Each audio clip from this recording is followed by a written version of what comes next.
ډیرو محترم مسلمانانو د هر قسم حاجت د فاره د سورة کوثر انا اعطیناک الکوثر د دې وظیفه د محترمو اسانه وظیفه ده او علماء دومره په زرګونو فیدې لیکلي دي په زرګونو چې کم انسان دا وظیفه کوي محترمو د انسان هر کار به الله جل شانه سموي د دنیا څونه مسلې دي د دنیا څونه غمونه پریشانۍ دي د مسلمانانو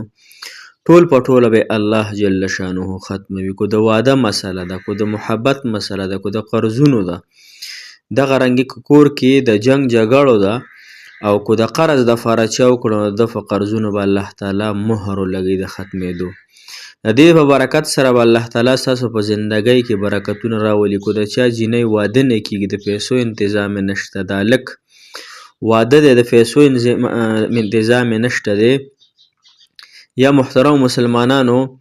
په کور کې چې دی نو هلک هغه بیروزګاره ناست دی زوی بیروزګاره دی پلار دی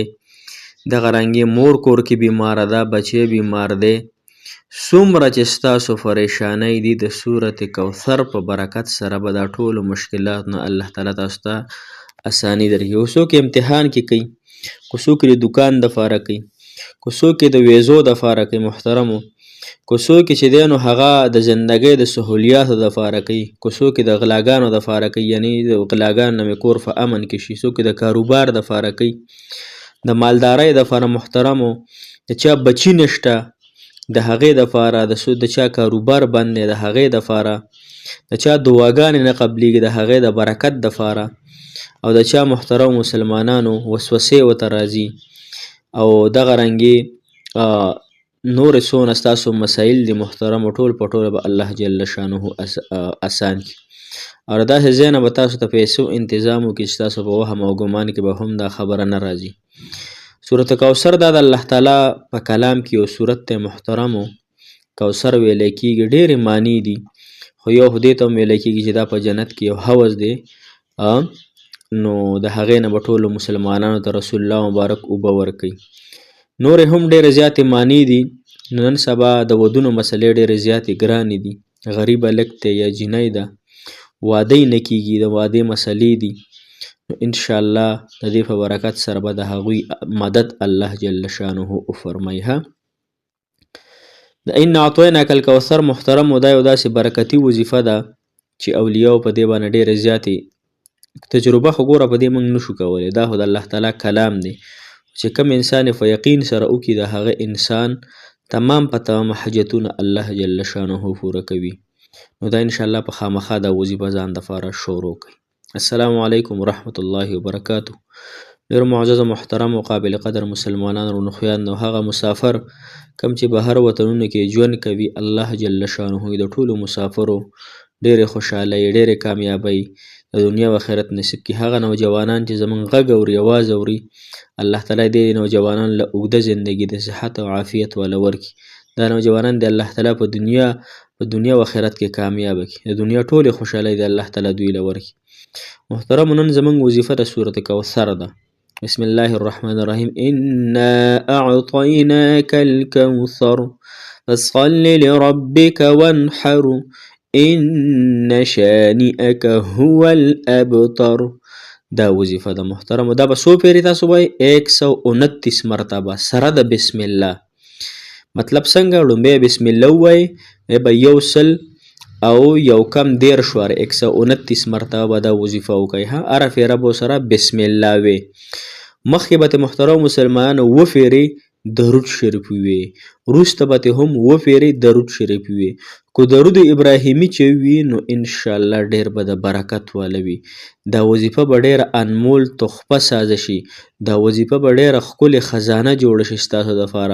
ستاسو دپاره برکات په الله تعالی واچوي کو نارینه دی او کو زنانه دي 129 یو سل یو کم 10 وارې انشاءالله تمام عمر به دی زندگی به دی الله تعالی په عافیت کې خوشحالۍ به دی په نصیب شي خو دې سره به 2 کاره په اهتمام سره کې صحیح شوه د هغې به ته ما سره کلکه عزم کې اراده به کې ځان کې به ایماني غیرت پیدا کوو صحیح شوه دوه کاره کم دي محترمو. هغه لومبنی دا چې منځونه به نه قضا کوو. یقینا چې منځونه نن په وړه وړه خبره باندې پاتې کېږي. الله دې ما هم معاف کړي او تاسو هم. نو مونځ به په هیڅ حال کې په یو قانون باندې هم انشاءالله نه پرېږدو. که چېرې خطأن یا څه وجه باندې داسې وزرو چې پاتې شو، مثال په سړی ودی یا نور څه مسئلې، بیا به د هغې قضا راګرځو. ښه، دویم نمبر دا محترمو چې ګناهونه به پرېږدو. ګناهونو سره د انسان زندگی لنډه تنګه وي. ګناهونو سره د انسان زندګۍ کې پریشانۍ وي. ګناهونو سره د انسان په زندګۍ کې غمونه وي، تکالیف وي. نو څومره نن سبا چې موږ او تاسو ګورو مسلمانان په پریشانو کې دي،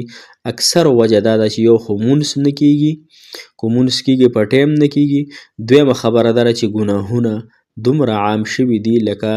د اسمان نه د باران په شانتې کې. هر سیټ ته چې ګورئ، الله دې معافي وکړي، زه د ټولو نه زیات ګناهګار یم. زه د ځان لویي او بړایي نه بیانوم. زما ذات هغه الله دی، الله لوی دی، پاک دی. هغه د هر